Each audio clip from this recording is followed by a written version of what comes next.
And welcome in, ladies and gentlemen. Armed American Radio's daily defense here in the CZ studios begins for you right now to kick off your weekend on a Friday. Greg in Dallas, Texas, I understand it's your favorite day of the week. That's absolutely correct. You know what's going to be my favorite day of the week, too? I have no notes in front of me, no notepad, no nothing, because I have two great guests that we're just going to talk with, catch up, and all these cool things. Plenty to talk about. Ask me how many cups of blackout coffee I had to start my day today before we get fired up. Sounds like you had a keg of coffee, but how many pots of coffee did you have this morning to start your day? Well, I'm drinking a Kirkland energy drink, 200 milligrams of green tea caffeine right now, so not enough. I had one this morning to start my day, and it got cold on me, and I was like, I can't do cold coffee unless I make it iced. Sure. But their coffee is good. Iced, blackoutcoffee.com, ladies and gentlemen. Welcome into the CZ studios with me here on the Patriot Mobile. Mark Walters, filling your prescription for freedom today and every day. And you heard me say I have a couple great guests. Greg, we're doing something a little bit different right now. We hit a bunch of thresholds and milestones yesterday over on our social media at YouTube.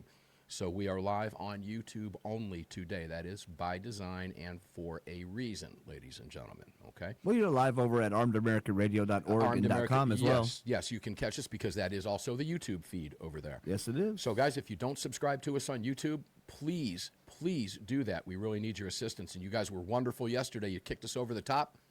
Another 211, I think we needed 211 watch minutes yesterday to break that threshold, that final threshold. And we did it. Perfect. And we did it because of you, ladies and gentlemen. We called out the cavalry, and the cavalry responded, and you were the cavalry, and we do appreciate it. So now, stay with us. Subscribe over there. Mash that subscribe button and hook a brother up, won't you please? Hook a brother up, guacamole.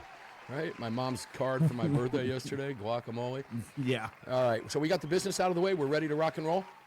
Yeah, you can join the live chat. Just download Telegram, create your profile, and search for Armed American Radio Conversation. Yeah, that'll do it. Now, we have somebody who's never been on the program before, but I've had lunch with him with Quang Nguyen in Arizona. He is the chief lobbyist for Arizona Citizens Defense League, Michael Infanzon. Michael, welcome, brother. How the heck are you? I'm doing great, brother. How are you? I'm doing good, and it's great to have you here. And I want to point this out. Quang is listening. We'll go to you in just a second, Quang. Greg, you're going to appreciate this. Michael, Greg is going to stay on the Zoom button for you today, my friend. And here's why, Greg. Because we are interrupting Michael making tacos at home today. And that's almost sacrilegious to interrupt a man making homemade. Michael, tell us what kind of tacos they are before we go to Quan, because it had my mouth water, and I'm telling you, because of you, I'm having tacos tonight. What are you making? Chicken burrito tacos. Our VFW post does dinners, and tonight's taco night in celebration of Cinco de Mayo this week. So they asked me if I would make my chicken. Well, something else that's sacrilegious. Go ahead. Yeah, it's in the slow cooker right now. So. Oh, God, I wish I was there. I'd be over there eating all the tacos, telling everybody at VFW Hall they were great. But here's the deal. My birthday's Cinco de Mayo, and I had grilled burgers on my birthday, so I'm going to do tacos in honor of you tonight. So thanks for that. Well, next time you're in Arizona, we'll go out for tacos. I will hold you to that, because I know some great places out there, as I know you do. Now let's go to a good friend of yours, a good friend of mine, and that's Arizona Representative Quang Nguyen. Quang, welcome to the program. I also want to point out Quang is also the House Judiciary Chair in the great state of Arizona. Quang, how are you today, my friend?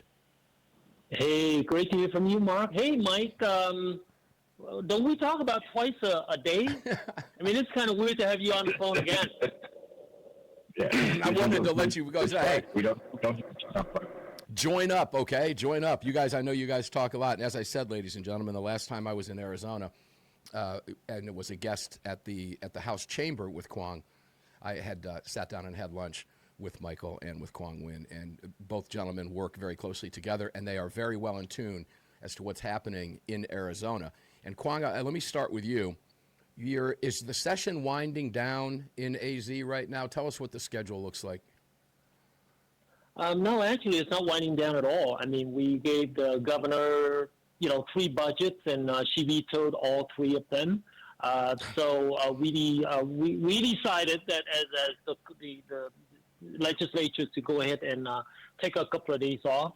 But that being said, taking a couple of days off doesn't mean you stop working. So Michael and I are still talking about gun issues, public safety issues, and I have 2 meetings, and I just walked into the house and make a phone call to you guys.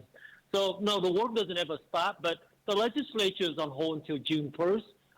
We're hoping for the governor to come to the table and have a chat with us because she's been missing in action. So 3 budget, she's not involved. She vetoed all 3. What am I supposed to do? I'm not going to be sitting there waiting for her to show up. No, you don't want to wait for a Democrat. Michael, you're the chief lobbyist at AZCDL. I'm going to pick your brain throughout the remainder of the time that we have with you today. What is, as the chief lobbyist for AZCDL, your concerns? Here's what I've been saying to listeners across the country. We're working very closely with AZCDL right now, as you know, Michael. And there are reasons for that, because our goal is to stop Arizona from becoming the next Virginia. And I know a lot of people, it shocks a lot of people who hear Arizona is such a gun-friendly place. But you guys are teetering out there. There's only a couple seat difference that can make everything. You've already got a Democrat governor. You have a Californication possibility going on out there. What do you do as the chief lobbyist for AZCDL to help stop this? Well, it's actually my work actually starts probably mid-June. Start working on next year.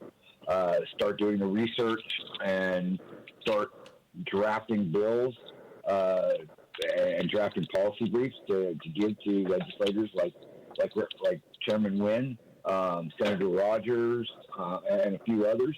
That, you know what, here we're going to try to push this forward. But the biggest thing is going and looking and following Giffords in every town and all those anti-gun groups and trying to predict what they're going to do the next session. That's very difficult. It's bad every year. Every year. That's very difficult to do. Kwong, as you know, sir, trying to predict what a Democrat is going to do is nearly impossible, because whatever they're being told to do, they're going to do. And so a lot of times we don't find out until they've been told and they start doing it, right? So you, as you said, the war goes on. Go ahead. No. My thing is that actually I'm gonna disagree with you. I always know what Democrats are gonna do. That's what I love about Okay, you. in my position in judiciary, especially in the gun, the firearm box, I always predict, and my predictions are always right about what they want to do. Okay, so unlike a lot of people, Democrats will stab you in the front. Some of the other people may stab you in the back, but Democrats will always stab you in the front. So when you go into the chamber with them, you just have to make sure you have your armor up, because you will always know what they're going to do. Okay, so like Michael said, all these anti-gun organizations, and this is how disingenuous they are. Remember a couple of months ago, you and I talked about the parents of the child who shot himself. Yes. I'm not going to mention any names, okay? Because I'm not going to highlight any names. But I gave them my phone number. Mm-hmm. I gave them the opportunity to come speak to me, which they did. And I said, "Come back. Let's talk legislation. Let's have a discussion without infringing upon the Second Amendment." Guess what happened? 3-4 months now. Never came back. You've never heard back from them. Okay. Never heard back from them. So it's really disingenuous when they come to my office. They sat down, they drank my water and my coffee, and then make all these very positive comments. But the whole idea is this: we're going to come get you later. If I can't get you today, I'll get you later. So they're going to come at you in front of you. So they're predictable. Yeah, and I guess being in your position, I can absolutely see that. I'm looking at that from my position. I don't ever know. I mean, we know what they're going to do relative to guns. We know in every legislative session, no matter what state you're in, red state, doesn't matter, they're going to throw whatever they can anti-gun at the wall. Yeah, but what's hard for me to figure out from time to time is what's that new thing going to be? Because they're always changing it up. And I'll quote Mr. Gottlieb, as you well know. Their creativity knows no bounds. They will come up with something. Who knows? I mean, we've seen everything from having to get psychological testing and exams to buy ammunition bills. I mean, crazy, whacked out stuff. Guys, we're getting ready to take our first break. When we come back, we're going to flip it over to Michael Infanzon, who does the lobbying there. And I want to ask him some questions about how he handles those Democrats when he's lobbying, because he has to deal with both sides of the aisle. And it is a challenge, even in a very gun-friendly state like Arizona. We'll be back with Chairman Quang Nguyen, Arizona State Rep, and House Judiciary Chairman Quang Nguyen, and Michael Infanzon, who is the chief lobbyist for Arizona Citizens. Let's go back to the phones. I'm going to go back to Michael Infanzon right now, who is the chief lobbyist for Arizona Citizens Defense League. Michael, you heard Quang's response there. Yeah, and I mean, you guys are plugged in at the legislature all day, and you guys talk regularly. How many bills have the Democrats thrown up at you, and how do you as a lobbyist counter that, and how do you have these conversations with the Democrats who you and I both know are blowing smoke, it's going in one ear and out the other, and how much of it's fake, and do any of them listen to you? Can you get through to some of these people? It would be encouraging to know that you could. Actually, it's a multi-point question. So this year, the Democrats put 29 bad bills forward. 29. And that's usually about normal. Between 25 and 35 is about normal. How do we stop those? Having a judiciary chair like Chairman Nguyen, who has a brand new shredder for this past session, and make sure that they're all gone. There are. He's got a great staffer in Rick Blasquez that gives him great advice. Chairman Nguyen is on top of everything as far as Second Amendment. He's probably the most Second Amendment knowledgeable individual in any kind of elected office that I have ever known, and that's a great thing. But the big question is, how do we stop it? Now, there was a bill this year, HB 2736. It's a Firearm Hold Agreements Liability Limitation is the short title. Basically, if somebody wants to voluntarily turn their firearm in because of whatever issue, whatever situation, right, they would not, the person holding it, when they gave it back, there wouldn't be any liability for giving your firearm back to you. Well, I told the Democrat that was introducing it, you know what, I'll sit down and I'll talk to you. I'm going to give you enough respect that I will do that. Well, he sat down and I said, well, here's my constitutional issues with it. Here's the problems with it. If you want this to be a good bill, this is what it needs to be done. Mm-hmm. And we came back about 2 weeks later, and he handed me a piece of paper and said, here's my counter. And I looked at it, and it was an email from Giffords. And I'm like, oh, hell no. Hey, remember, now I have to, this is a good time to throw the disclaimer out that we're on FCC airwaves, because when I hear stuff like that, I want to say bad words, and we can't do that. So I'm just warning everybody. Yeah. Golly. Okay. All right. So, okay, go ahead. That's the funny part. I mean, that's as far as I'll go, but, I was like, there's no way on God's green earth that that's ever going to happen. And it never went, it didn't even get assigned to committee. That's how, you met our Speaker of the House. I did. Gun Rights Policy Conference last year. And we have a great majority caucus that cares about the Second Amendment. And let me kind of delineate that a little bit. Please. And this is across the country. You have Second Amendment supporters, those who are pro Second Amendment that will stand up on the floor or in committee and speak. Those are Second Amendment supporters. Those are the ones who believe in the right to keep and bear arms. And then there's Second Amendment friendly legislators as well. That they'll vote for a Second Amendment bill, but they won't ever say a word. They won't sponsor a bill. They won't even co-sponsor bills for whatever reason, because they're pressured by their caucus to vote a certain way. It's detrimental for a Republican to vote against a firearms bill. Same way it's detrimental for a Republican to vote against a veteran-friendly bill. Right. It's bad politics. But there are few and far between legislators across this country on a state and local level that are actually Second Amendment supporters. I mean, there's a handful here in Arizona, and I can count them on one hand. Right. I know there's one in Kansas she is probably the counterpart to Chairman Wynn as far as the tenacity to make sure that the Second Amendment is protected. And there's some in Florida, there's some in Georgia, but they're few and far between.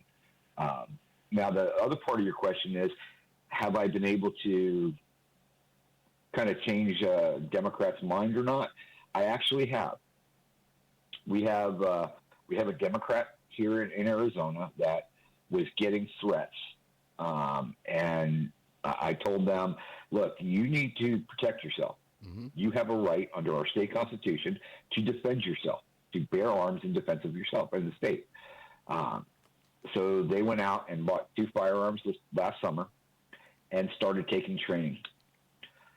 Yeah, I'm a little bit, I don't want to say underhanded, because I hooked her up with Paige Rowe, who is a female firearms instructor, who is also Turning Point Second Amendment person. Yeah, I know Paige very well. She's wonderful. I know her well. She's fantastic. Good. That was a great hookup. Very good. Congrats. Very good. So I got that Democrat legislator hooked up with Paige, who is a trainer, and I know where she stands politically. So the Democrat actually came to me at the beginning of session. She goes, I get it. I understand why you fight so hard for this. How do I vote pro Second Amendment without the Democrats and Giffords and Everytown targeting me to get me out of office? Because they will. Wow. And I said, you can't. You can't. And I said, tell you what, this is what I will do for you. Vote how you have to vote to keep your caucus happy. Okay? But don't ever explain your vote. Don't ever stand up and talk against the right to keep and bear arms in defense of yourself. If you do that, I will not go after you. Wow. And keep the word. Wow. What a story. When we come back, Kwong, I want to go to you on that because I know you know everything. And I find that interesting. And I also want to point out to both you gentlemen what it was that Phil Van Cleve, the president of Virginia Citizens Defense League, told us yesterday about how the Democrats vote in the state house in Virginia, using flags to determine, to tell their members which way to vote on bills. It's unbelievable, but it's really not. But it is unbelievable, but it's really not if you know who you're talking about and who you're playing pool with. Fascinating story from Michael from AZCDL. We'll be back with both he and Kwong Win, Chairman, House Judiciary in the great state of Arizona, State Representative Kwong. We'll be back with both these gentlemen and have some questions for them through 2 more segments to go on your Friday. We'll be right back.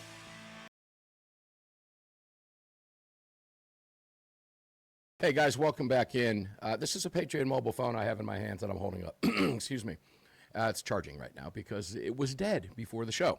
So patriotmobile.com, ladies and gentlemen, they are the real deal. Support the businesses that support you, support me, support this show, support our Constitution, support our rights. And don't just say it, but actually do it.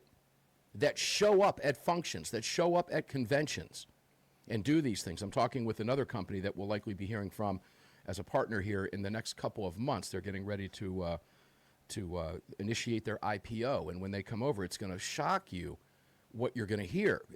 One of the principals has been a guest on the program before at the NRA convention.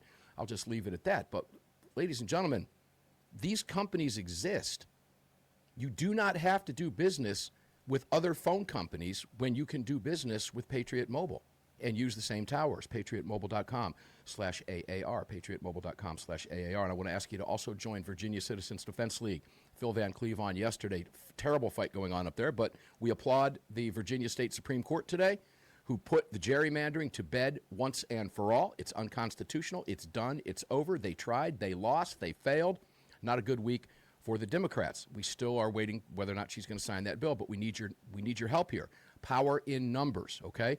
And that is vcdl.org and also azcdl.org. We'll talking with Michael and Fanzon who is the chief lobbyist at Arizona Citizens Defense League at azcdl.org, and they are doing the work every single day. Let's go back to the phones right now. Kwong Win, chairman of the House Judiciary. Yes, sir. Okay, you heard that. I was I'm not shocked by what I heard, but I was fascinated more than anything else by what I just heard Michael say. Now, when people, when you know they want to vote a certain way and can't, because to me that speaks to, where's your cojones, man? Why can't you just be a leader and stand up for what you want? But I understand the politics behind it. Would you explain that? So it's first of all, I want to address something. Michael has a whole lot more tolerance than I do. He's also got more patience because when I you knew look at that a laugh was Democrat, coming. So when you look at a Democrat, it's not just a gun. Okay, so Michael is concentrating on the gun side, and he say, well, this wonderful lady is coming to me and asked me to help her buy a gun and help her train. That's great. When I look at a Democrat on the floor, there are a million issues that I disagree with, and so you can go change. You can go to the range and train. That still make you a piece of poop. I just don't tolerate Democrats. Period. So I'm sorry. My apologies. Right. No. Let's talk about the cojones side for a second. Trust me, I'm like-minded. The way. Yeah. So this is the way I look at the way you vote. First of all, you're a representative for your district. My district is Yavapai County. I represent that district. I am going to vote for my constituents, for the people living, the 250,000 people living in my district. I'm voting for those people. Now, if I have to vote against my caucus, but it will benefit my district, I'm going to do so. You know what the worst thing is going to happen to me, Mark? Is I get unelected. Right. I get unelected, guess what? More time for fishing, more time for motorcycle. I can talk to you about a million things without having to deal with the politics, right? Mm-hmm. So you have to have the spine to get up and say, this is the reason why I'm voting yes, this is the reason why I'm voting no, and I don't care who you are. You're not going to stand in my way. I'm going to vote the way I feel like it for my district. And I think if more people would lean that way, they would be a little bit more constitutional, if you know what I mean. Yeah, so, and in the state of Arizona, Kwong, you would not have the Second Amendment threat that you have if the Democrats did that as well in their district, which is likely also very pro-gun. And that, to me, speaks to lack of principled leadership. It just does. That's weakness as far as I'm concerned. Lack of principle, period. Now, Mark, if I may give you an example, and Please. Michael knows the issue. I introduced House Bill 2763. What it does is it protects state-run gun ranges from being shut down without a say from the legislature, right? Now, in committee, that bill passed out 8-1. That meant Democrats voted for it. Mm-hmm. When the bill came on to third read on the floor, the same Democrat voted no. So I walked up to him, to Mr. Contreras, and said, what's going on here? Well, I disagree with the bill. You know what that was? He was directed by the caucus, by leadership, to vote no.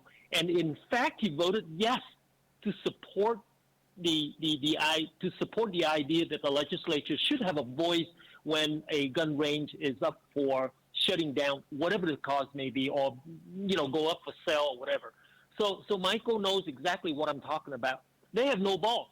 Just say it. They have no balls. They're so afraid of the leadership, and they're so afraid of the fact that I just might get unelected if I don't vote with my caucus. Michael, jump in. With that. There's something that happened that was very strange this session. For the first time in the 15 years I've been a lobbyist at the state capitol, Giffords hired a contract lobbyist for their position in the state of Arizona. That's a six-figure lobbyist on the ground to fight against the 9 pro-Second Amendment bills that we had going through. They actually hired somebody at 6 figures to get that done. This is the first time in 15 years I've ever seen, other than the Red for whatever, the Demanding Moms group, This is the first time a paid lobbyist was on the ground anti-Second Amendment in the state of Arizona that I've seen.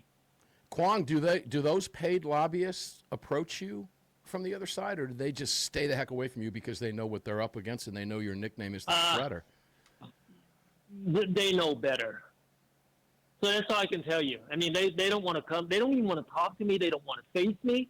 And then occasionally they'll have Michael. If you remember, they did send a lobbyist up to my podium one time, and this is what I said at my podium: before you get up to my podium and you testify against one of the gun bills, a couple of things I need to know from you.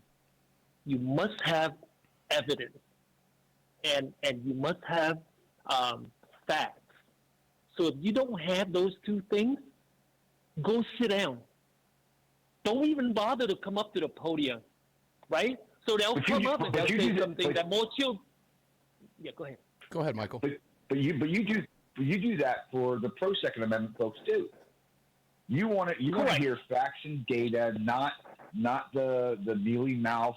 Well, I feel this or I feel that. No. Here's the evidence behind what you're saying. You run your committee like a courtroom. Kwong? Yeah, well, I wouldn't say the courtroom because in a courtroom, a judge can be fair. I'm not fair at all in my committee. I'm the freaking chairman, so I'm not fair at all. Now, you come up and you start spewing, talking points, then I'm just going to say, where's the evidence? For example, you hear it all the time. More children are dying of guns than anything else. And I would say something like, can we talk about Planned Parenthood for a second? Things like that. It just drives them crazy. And I'm not afraid. Yes, I am a dictator in my committee. I'm sorry to say it, but that's just the way I am. Well, if you don't, and if you're not, we'll take this to the break, and we come back. I want to tell both of you gentlemen what I heard from Phil Van Cleve yesterday about how the Democrats run their show in Virginia. It was utterly fascinating. But yeah, if you don't, Kwong and Michael, they will run over you. As you mentioned at the outset, they'll let you see them coming at them. They'll stab you in the front, not the back. And it's all about power, ladies and gentlemen. Everything we've just heard here, and we'll get both gentlemen's take on that when we come back from this break. Yeah, guys, attorneys on retainer. I talk about them coming back in this segment every time. And guys, if you're watching this stream, you don't hear the rejoins because we don't want copyright issues with the music until we change that. But I'm holding up my attorneys on retainer card right here, and it says and also another great Arizona-based firm, guys. All right, so very Arizona-centric today. But Arizona is also all of us. We are all Arizonans. We are all Virginians in this fight. Just like Justin McNeil, we're all South Dakotans. Just a second, we'll go to him. But the attorneys on retainer, ladies and gentlemen, they will be here on the show on the 17th. We're going to have Rachel or Joey Hamby, maybe both, on here talking self-defense issues, things you need to know if you carry a firearm for self-defense, what you need to know, Here's what I need to know, that if I need them, I have my card right here. I have an attorney in my hip pocket. Every single time I step out my house, I have an attorney with me by my side in the form of this card. And if you use that code, AAR, attorneysonretainer.us/AAR, we will save you $25 on the sign-up, and it is only $37 a month, folks. For over 100 attorneys in a firm, the Attorneys for Freedom Law Group, who do one thing, specialize in self-defense. That's it. It's all they do. And it will never, the price of your attorney, if you need them, is $37 a month, no matter how much work has to be done should you have to go to trial and the wrong thing happened to you because of an overzealous prosecutor and you were defending yourself. Attorneys on retainer. Now, Justin McNeil, and that is Justin McNeil, McNeil.com, justinmcneil.com. Let's help this man get elected. It is a political season. We're going to do everything we can to get the right people in both state houses, organizations that fight for our rights, and at the federal level, ladies and gentlemen. We must win the midterms. It is that simple. You can visit all of our partners, including Pot of Gold Auctions, all of them. You can find them all at armedamericanradio.com. Michael Infanzo, let's go back to you briefly before I go back to Kwong here. What we heard from Phil Van Cleve yesterday was astonishing to me. And Greg, correct me if I'm wrong on the color. They had a green flag and a black flag or something. What was it? Do you remember? The flag colors? Green and red. Green and red. waving flags during votes to show the Democrats whether to vote for the bill or not in unison. Is this standard practice in Arizona as well, Michael? Anything similar to that? Well, similar, yes. They will actually, in their caucus hearings, they will tell the caucus what way to vote, yes or no. And it's public record. You can watch and look up the videos for every caucus meeting that they have, and it's that way. Let me interject real quick, Please. okay? AZCDL is basically the daughter of Virginia Citizens Defense. That is correct. AZCDL was modeled after VZCDL, and I'm a member of Virginia CDL as well. And this is a quote. You can quote me on this.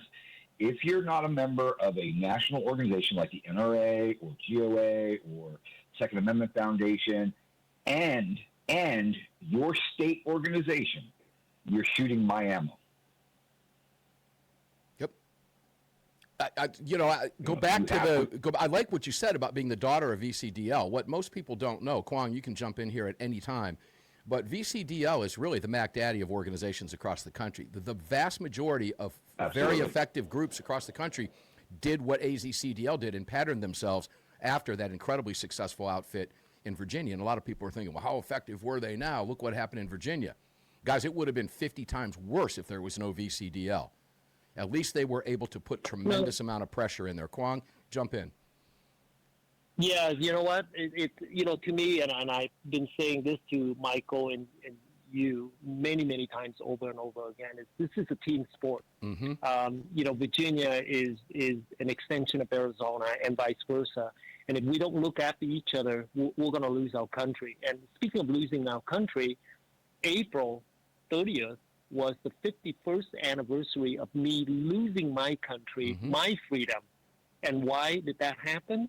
We don't have anything like the Second Amendment. Okay? So these guys came through, rolled through our villages, and killed us. Mm-hmm. Simple as that. And so do I want us to go there? The answer is no. This is a team sport. It's you, me, Michael. I think Michael was referring to Rebecca Schmoy in Kansas. Yes, she's wonderful. Yes. She is absolutely awesome, and we work together really well. And my seatmate, Selena Bliss, is right there with me. And so we need to continue to have strong Republicans and not just talk about shall not be infringed. We need to understand what's happening at the ATF.